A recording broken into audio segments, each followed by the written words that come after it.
Hey, Linda. Good morning. Good morning, Kristen. How are you doing today? I'm great. It's a beautiful day in our neighborhood. It, it is a beautiful day in our neighborhood. So we're a couple minutes late because I was having technical difficulties. So thanks to everybody for bearing with us who are tuning in. And to you, Linda, for bearing with me. I just got a little head start on my caffeine. That's all. It's a coffee chat, right? Yeah, let me see that mug. Let me see that mug. Yes, dog person. So look which one I have. Look what I have. Perfect. I knew you'd love that. I was like, what mug am I going to use today? I was like, of course I'm using the Brandywine Valley SPCA mug. The obvious choice. The obvious choice. So for those of you who are tuning in who don't know, the reason that that's the obvious choice is because Linda is part of the Brandywine Valley SPCA. And so that's what we're going to be talking about today.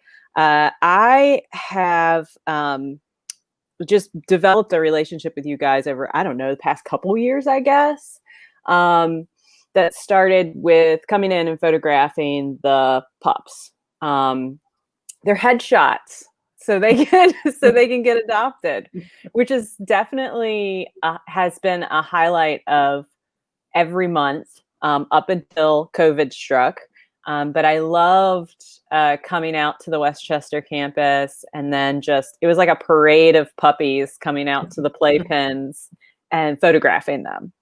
So I've really loved developing a relationship with the SPCA and with you. And you know, the whole premise of this morning show is that I get to meet and spend time with really amazing people who do amazing things. And sometimes I have these conversations where I'm like, man, I wish everyone else in the world could hear what we're talking about and hear about what they're doing. And so the SPCA, Brandywine Valley SPCA, is definitely one of those places. So I'd love to just take a couple minutes to touch on a little bit about the SPCA itself, what you guys are about, you know, your values, your mission, and some of the highlights of how you support pets in the community. So tell us a little bit about that, Linda. Sure.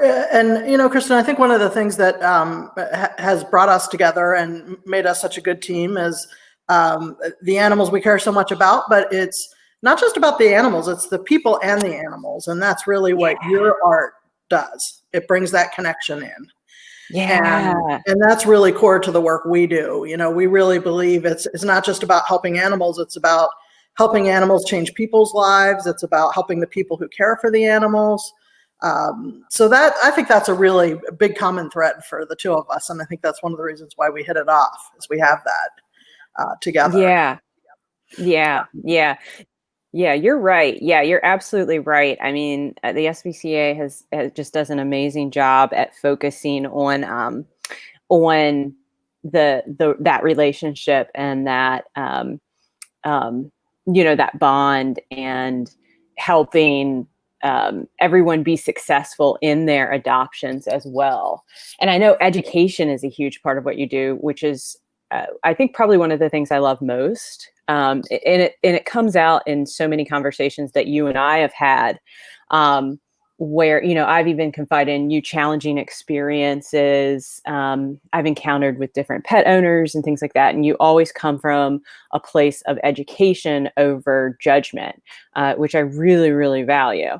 And you guys have a lot of educational programs going on at any given point in time in various ways.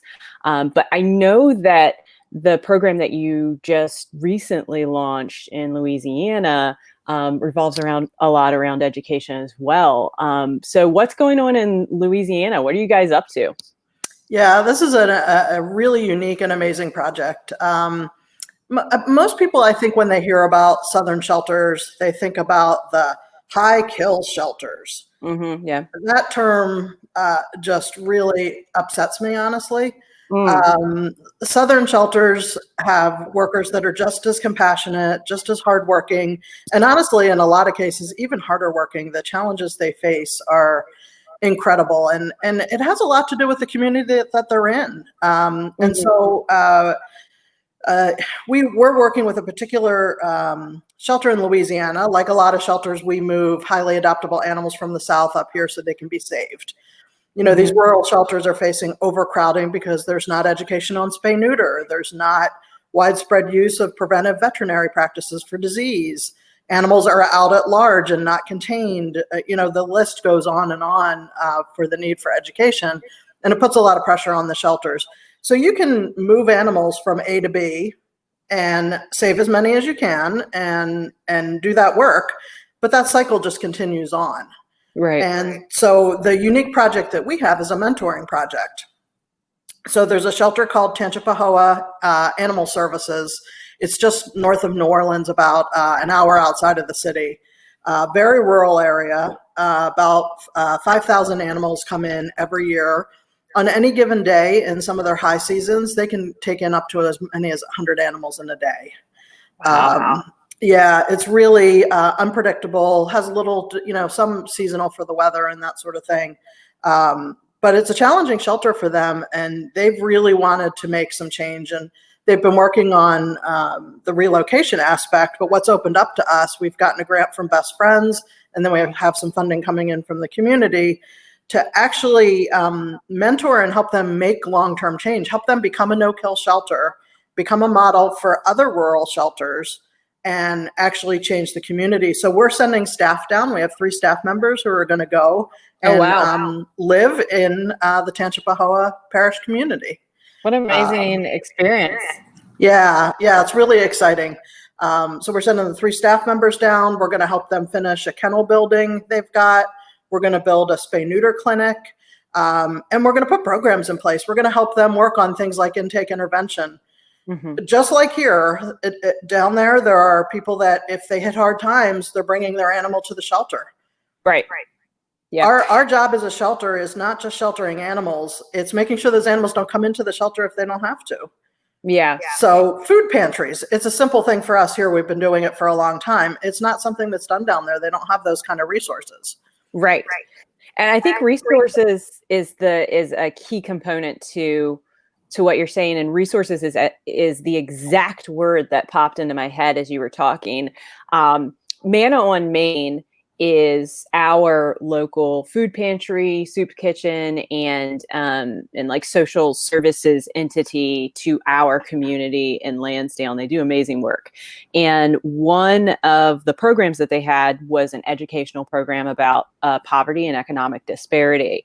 And I highly recommend anyone to take this course because it is just mind blowing. But one of the things that I walked away with that was like just resounding in my head as you were talking was resources and poverty and disparity in any form, whether it is the poverty and disparity of education or of making a change that needs to be changed within an issue.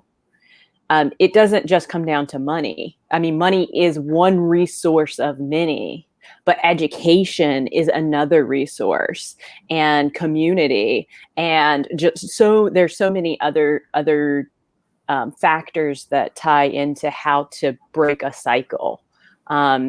And so that's awesome. So that's what I'm hearing, is that you guys are really going down there and creating a full encompassing system of resources that then will make it sustainable, so that there are less pets coming into the shelter to begin with. Is that right?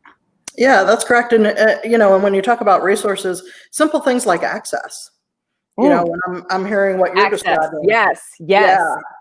Access is a big thing in this particular, for those who don't know, a parish is basically a county. This county is about 100 miles wide. So for someone to get access even to the shelter and the resources. Yeah. So one of the things we're looking at is, okay, we need to offer some rabies shot clinics. And, if you look at parvo, for instance, in the South, it's a brutal disease and it's pretty prevalent. Okay, we need to get out and get those parvo, distemper, rabies shots out to the community. Let's run some shot clinics. Yeah. And, and we're also looking at how do we get those pets in for spay neuter? Folks Yes. can't drive that. If they're one end to the other on the county, they can't do the 100 miles to drop off, go back to their job, drive the 100 miles back to pick up their pet. Yeah, that's not a thing.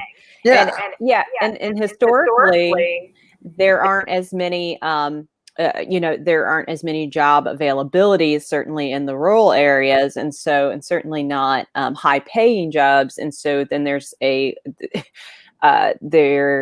there's a lack of white collar jobs as well, and therefore you don't have that flexibility often to leave your job. If you're in retail or something, you're not hopping in your car and going anywhere, and so, if you have a job too, because in the state of as we are right now in COVID world, it's so many millions of people have lost their job, particularly in rural America. If you lost your job, likelihood you lost your car as well. So yet another, like, access being like the ability to get from point A to point B in a way that like makes sense. This is such an important topic, and I love how you guys are tackling this in a way and kind of changing the conversation too. And I also love that you're kind of eradicating that stigma that's affiliated with the South. I personally grew up in the rural South, Southern Virginia, about half an hour from North Carolina. Our closest town was half an hour away. The closest city is an hour away. And so seeing and the culture of how we relate to like our pets, everything that you're saying is really resounding, because there is tremendous compassion and love, and people love their pets, and everybody, I believe that most people are doing the best they can with what they have, and so then giving them more access and more resources to be able to meet those needs and to maybe learn a different way that it can be approached and make that sustainable is everything. So that's huge. That's awesome. Yeah, and one of the things that's been interesting about some of the changes in COVID related to that, I think it is increasing the awareness that tough times can happen to anyone at any time.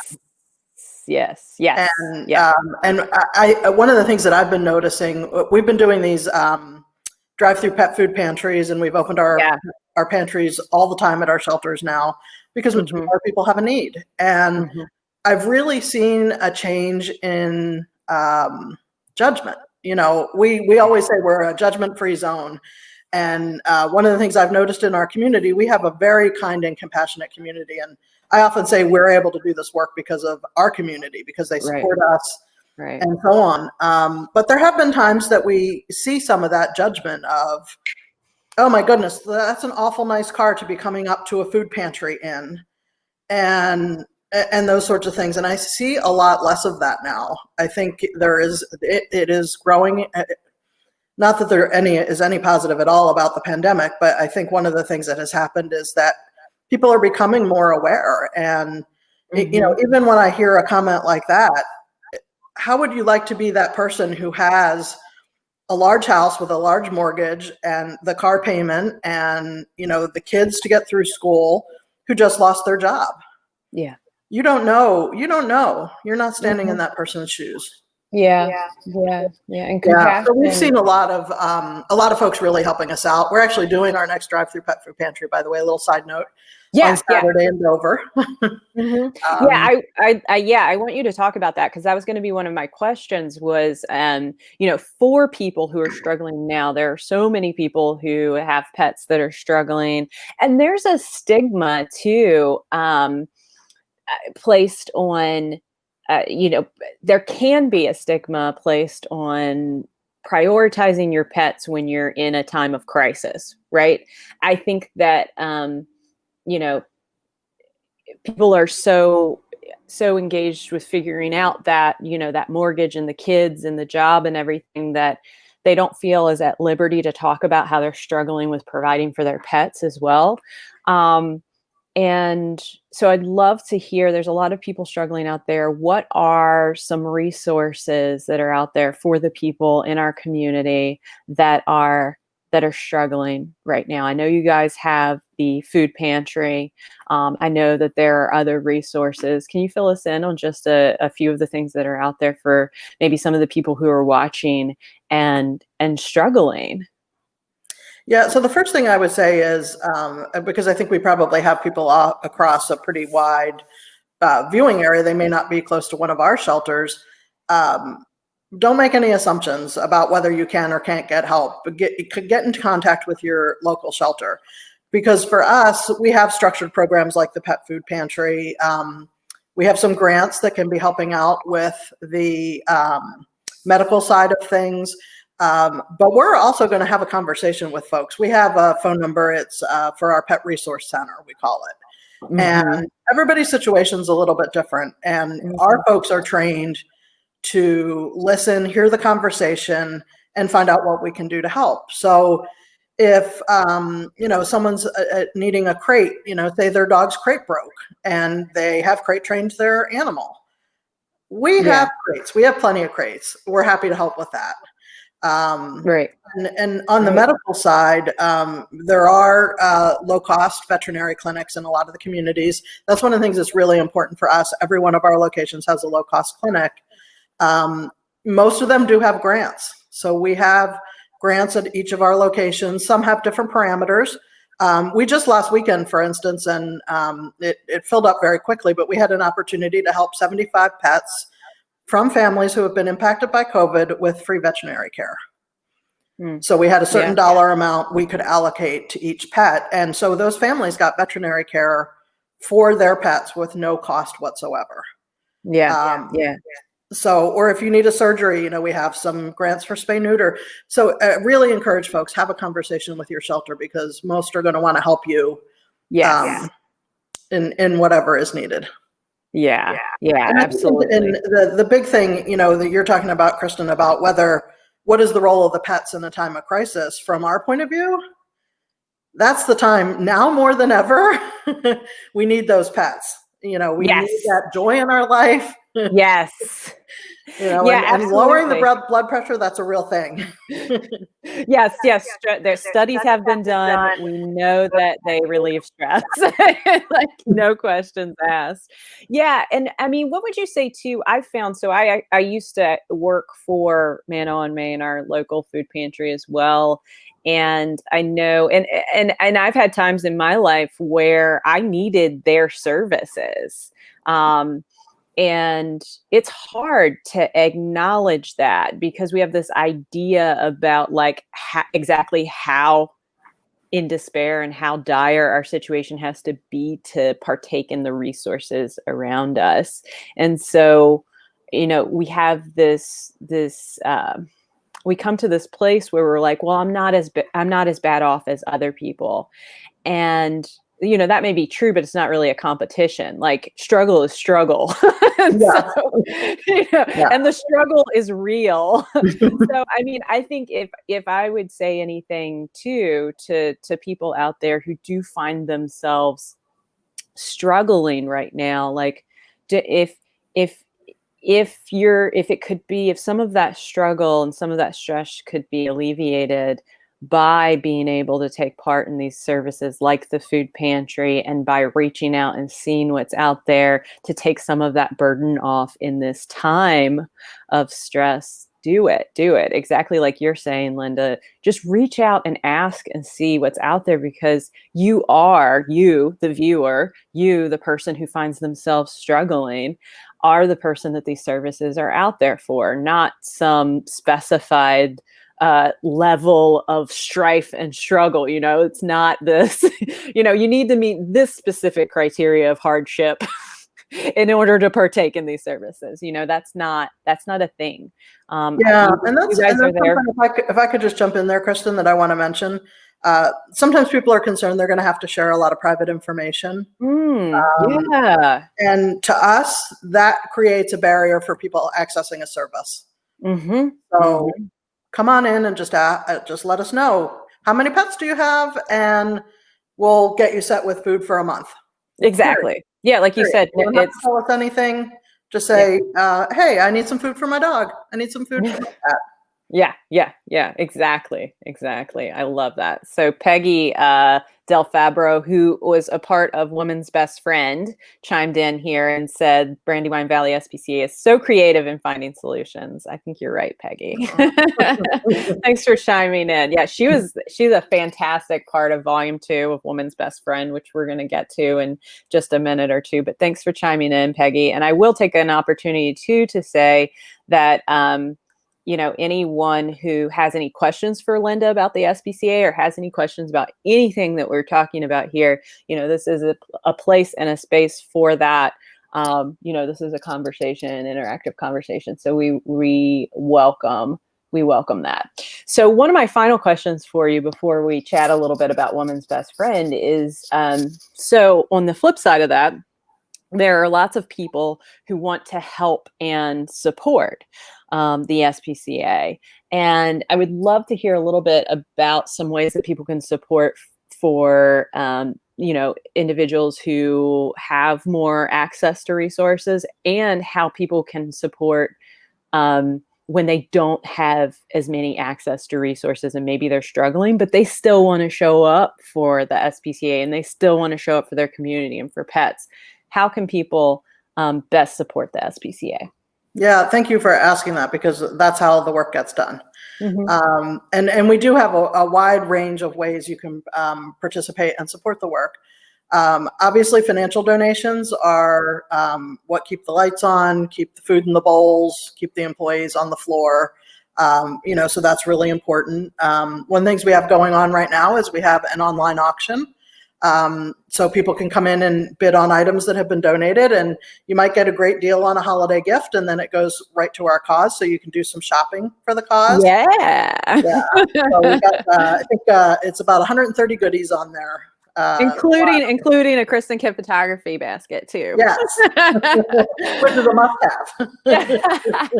Exactly. So we've got that going on. Folks can donate food. We have Amazon wish lists. So if you particularly like the food pantry programs, you can donate food. Some people prefer to donate items that they know will go to a particular program. Right. So those are some opportunities if people have resources available to them, and a little more, can access that a little more and share that. But for anyone really, clean out your linen closet. If you've got some old beach towels that, are ratty and you're feeling like, I'm not really using those anymore. Our dogs would love to sleep on those. Our kitties would love to bundle up in them. So that's a really easy way. Just clean out the linen closet, and we've got bins outside. So we do have some things going on for COVID that are a little different. We have donation bins right outside the front of the building. Nice. I didn't know that. Yeah, yep. That's awesome. Yep. So that's a real easy way. And then the other thing is time. There's no price tag on the time when you give it to our animals. Come and volunteer. We make it very, very easy. All you have to do is sign up for an orientation. The orientation is about an hour, hour and a half. And then you start working with the animals. And even if you don't have a ton of time, I say to folks, when you come in and you spend time walking one dog, or you sit and socialize one cat, you have made a huge difference in that animal's day. Yeah. So, and there's nothing like that reward of volunteering. Honestly, that's how I got, and a lot of people who get into this field, that's how I originally got in. I walk dogs. Mm-hmm. Yeah. And you guys do have so many volunteer opportunities. You have a great system, which I'm sure you're probably doing something different right now. But before COVID hit and changed everything, when you came in, you would you'd log in to volunteer, and you selected what it was that you're doing. And that's one of the things I really loved was you could come in and be you clock in essentially. Mm-hmm. But it's very open and flexible. And I've worked with a lot of rescues and volunteered with a lot of rescues, and the Brandywine Valley SPCA volunteer experience is extremely streamlined and very easy for people who maybe their time's a little erratic, and they're like, I want to show up and do this. I want to walk a dog. I have time in my day to walk one dog, and then maybe another day at a different time they have more time to do something else. And so knowing what you can do. And it's a really great system that you have set up. So I highly recommend it. It's a very family oriented system too. I know there are a lot of mom and kids, dad and kids, which is a great educational component as well for kids to see, what's going on in their community and just to participate and make a difference. And so that's really fantastic. Yeah, and just to chime in for a quick sec on that, kids only need to be 8 years old with a parent to come and volunteer. Yeah. So they can learn really young what it's like to give back in their community, and like you said, have some awareness on what's going on, and just have fun with the animals. Yeah.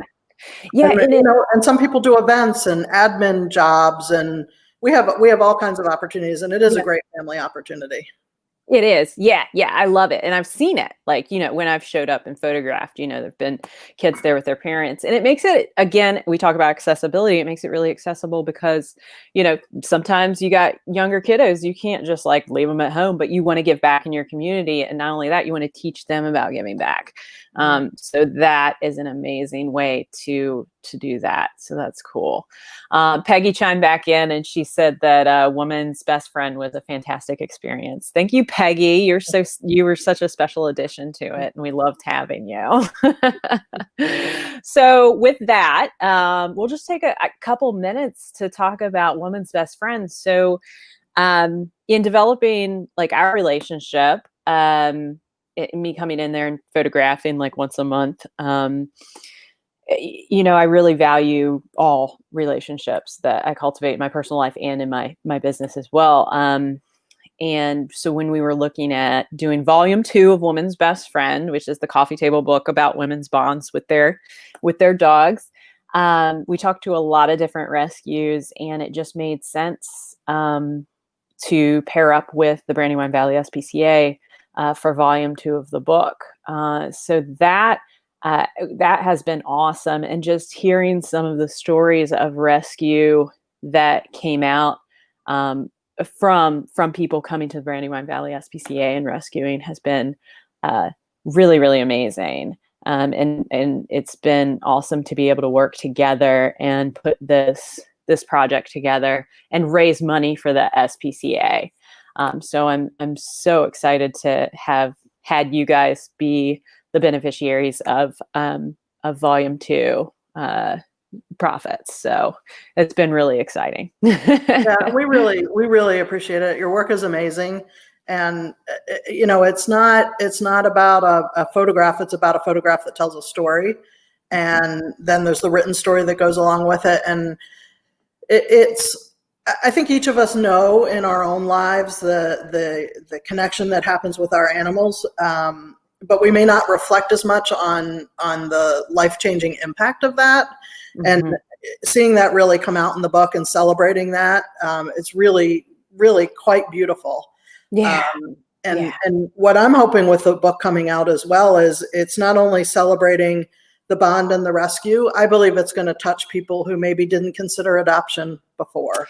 Right. Yeah. Because what we see is like the possibilities that we had no idea existed with bringing a creature into our lives. Like these stories are really, none of these women could have known that when they brought these dogs into their lives, like what was lying ahead in their life, and how their dog was going to be there with them to celebrate like their highest highs and to be there with them in their lowest lows. And just, hearing and seeing that, it is really inspirational to like go out and be like, I'm going to go get a dog or a cat or whatever, because it's not just, any creature has the power to create a transformation within us and for us to transform them as well.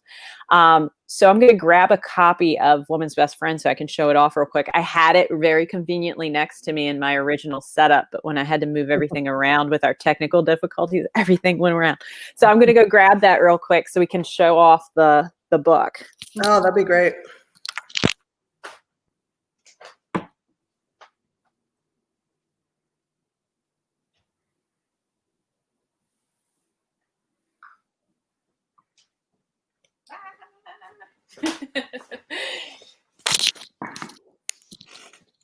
Okay. So I wish I could have done like a little intermission, like music, and there would be like a doggy like dancing around or something. I'm on my first cup of tea, so I didn't have much to offer on the intermission. I need that. I need like if you have to like cut out for a second, I need like a little intermission with a little dancing doggy or something.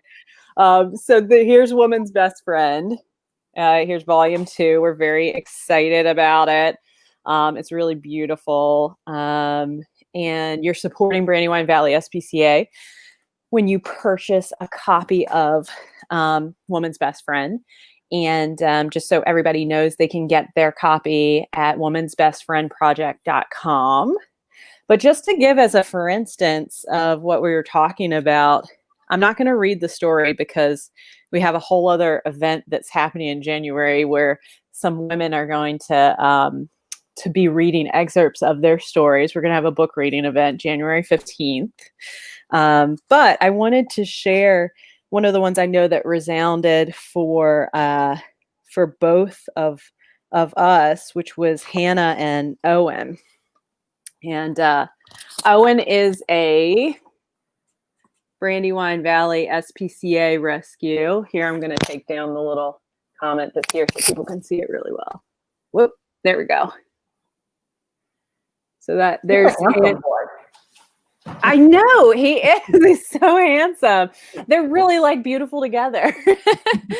So their story just, lightning bolts were going off for me as I listened, because Hannah had gone through this really difficult time in her life where her mother had passed away, and through her journey through her grief, at some point she was led to the SPCA and met Owen and decided to adopt Owen. But what she learned was that Owen had been rescued by the SPCA from Puerto Rico. And when he had been found, he'd been found in this deep, dark hole. And it was like around that same time that she had entered in her grief journey of her mom passing away. And so, the two of them simultaneously, thousands of miles away, were kind of in this dark hole together. And it was together that they reemerged into light and joy. And it's just such a powerful story. And that's just one story of one person who walked into the SPCA and had a connection, a deep, immediate connection with a pup, and said yes, and brought that pup home, and they changed each other's lives. And so that's really what this project is about, is supporting rescues like the Brandywine Valley SPCA and telling and celebrating those stories of our bonds with our pups. So, this is it. This is beautiful. And so one of the last things is tomorrow I'm going to be seeing you again. Live in person. Live in person with masks on and about 6 feet apart. Yeah. Detail necessary. Yeah, exactly. Yeah. So I'm going to be at the SPCA tomorrow. I want everybody to know about this event. This is a big deal. So Woman's Best Friend Volume 2, we wrapped up all the stories. We made this beautiful book. We've been selling the book. We have, been taking all the profits and bringing that together. And so I'm showing up tomorrow at 3 p.m. at the SPCA to give you guys your moolah, your check. Yay! And this is possible because of all the women that participated in the project, them sharing their stories. And being a part of this is what makes this possible. So shout out to women like Peggy and all the women that are featured in Woman's Best Friend Volume 2. Thank you so much. You were sponsors for this project. You made this project happen. And we couldn't do it without you. So at 3 p.m., we're going to be doing a live cast that's actually going to be on the Brandywine Valley SPCA Facebook page, right? Yep. Is that correct? Yep. Okay, It'll be on our Facebook page. Yeah. Awesome. Perfect. Perfect. And so we'll be giving you guys your moolah, and then Michaela, who's a very special participant in the project this year. She's going to be there to read us her story, which is, I just love it. And then we're going to do a tour. We're going to do a tour of the SPCA. So everything that we've been talking about here can kind of visually come to life for everyone who wants to tune in and see that come to life. Did I forget anything? Am I missing anything, Linda? No, that sounds great. Yeah, yeah, it's gonna be a fun day, and I hope folks join us, because doing it at our shelter, you can come and see the beginnings of what are about to be the next bonds, the next best friend bonds, and who knows, Yeah. those watching might see somebody they like and come in. Yeah.